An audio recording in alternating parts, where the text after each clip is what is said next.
High guys, welcome to SNG's kitchen. এটা আমার cooking চ্যানেলের প্রথম ভিডিও। বাড়িতে যেভাবে আমি পালক পনির বানাই, আজ সেটা তোমাদের সঙ্গে শেয়ার করতে চলেছি। প্রথমে নিচ্ছি মাঝারি সাইজের 4টে পেঁয়াজ, কিছু রসুনের কোয়া, লঙ্কা এবং সামান্য আদা,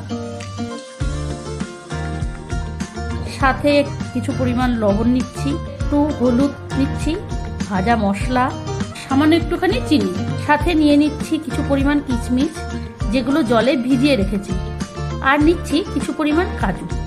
কাজুগুলোকে আমি একটু দুধে ভিজিয়ে রেখেছি।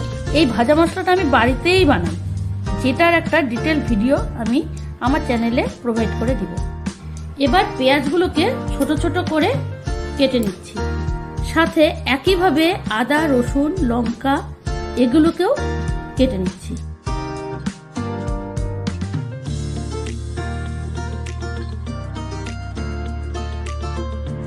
বেশি ছোট না করলেও হবে, কারণ সবই আমি পরে একসঙ্গে পেস্ট বানিয়ে নেব।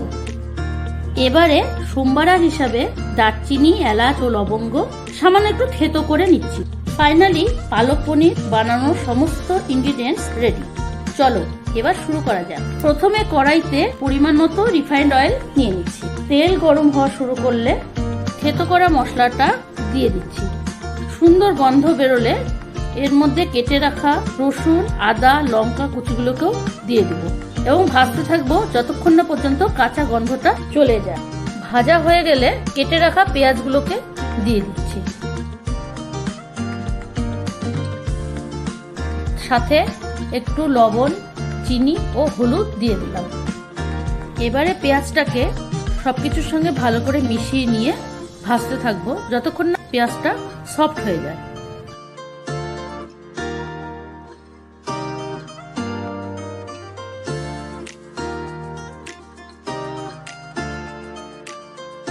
দেখো পেঁয়াজগুলো বেশ সফট হয়ে এসছে, তার মানে এখন পালং শাকগুলোকে এর মধ্যে দিয়ে দেওয়া যাবে।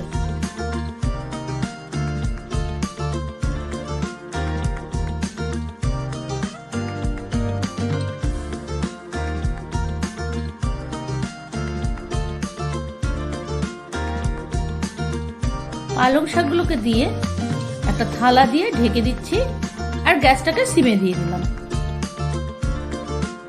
বেশ কিছুক্ষণ হয়ে গেছে, এবারে থালাটা সরিয়ে দিই। দেখো শাকটা অনেকটাই কমে এসেছে এবং শাক থেকে অনেকটা জলও বেরিয়ে এসেছে। এবারে শাকটাকে ভালো করে নাড়িয়ে নিয়ে গ্যাসের ফ্লেমটাকে মিডিয়ামে দিয়ে দিলাম।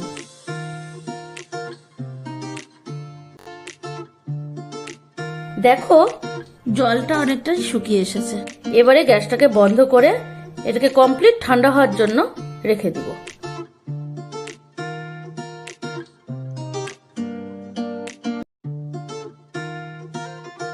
প্রায় 30 মিনিটস পর এটা এখন ঠান্ডা হয়ে গেছে।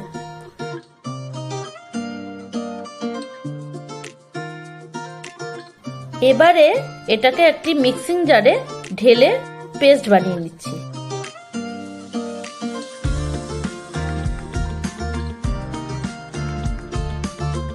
পেস্ট করে নেওয়ার পর কনসিস্টেন্সিটা একটু এরকম টাইপের আসবে।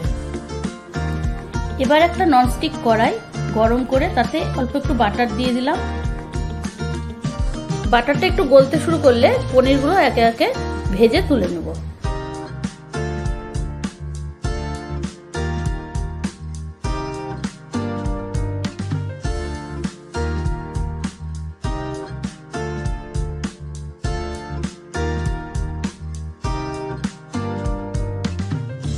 দেখো পনিরগুলো হালকা গোল্ডেন ব্রাউন হয়ে এসেছে। এবারে এগুলোকে তুলে নিচ্ছি।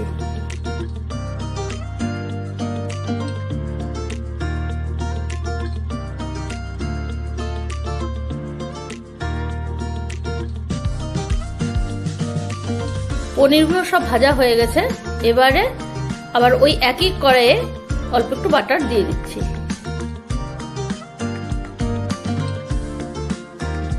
বাটারটা গলতে শুরু করেছে। এবারে করে রাখা পালকের পেস্টটা কড়াইয়ের মধ্যে ঢেলে দিব এবং গ্যাসের ফ্লেমটাকে মিডিয়াম রেঞ্জে রেখে দিব।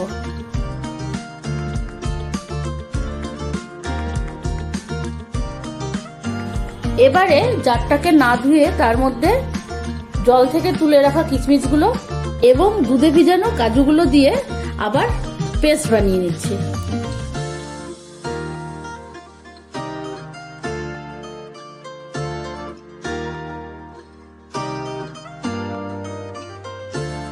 দুধ থাকার কারণে এই পেস্টের কনসিস্টেন্সিটা একটু পাতলা হবে।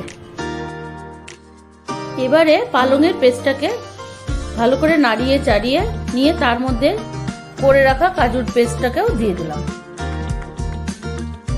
সাথে বাড়িতে করে রাখা মশলাটার 2 চামচ দিয়ে দিলাম। এবারে এই পেস্টটাকে ভালো করে মিক্স করে নেব এবং ততক্ষণ ভাজতে থাকবো যতক্ষণ না এর থেকে অয়েল রিলিজ হয়।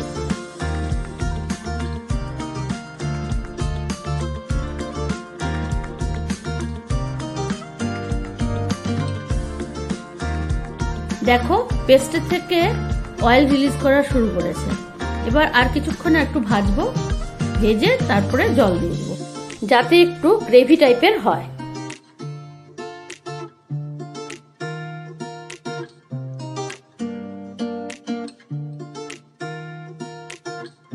গ্রেভিটা ফুটতে শুরু করেছে। এবারে ভেজে রাখা পনিরগুলো এর মধ্যে দিয়ে দিলাম। এবারে পনিরগুলো ভালো করে গ্রেভিতে নাড়িয়ে চাড়িয়ে নিয়ে বেশ কিছুক্ষণ ফুটতে দেব।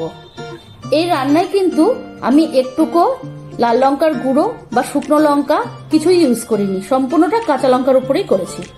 টেস্ট করার পরে দেখলাম আর একটু লবণ লাগবে, তাই একটু লবণ দিয়ে দিলাম। লবণ, ঝাল, মিষ্টি এগুলো সবকিছুই নিজের নিজের স্বাদ অনুযায়ী দিতে হবে। ফাইনালি আমার পালক পনির রেডি। চলো এবারে সার্ভ করা যাক। টেক্সচারটা দেখো কত ক্রিমি হয়েছে।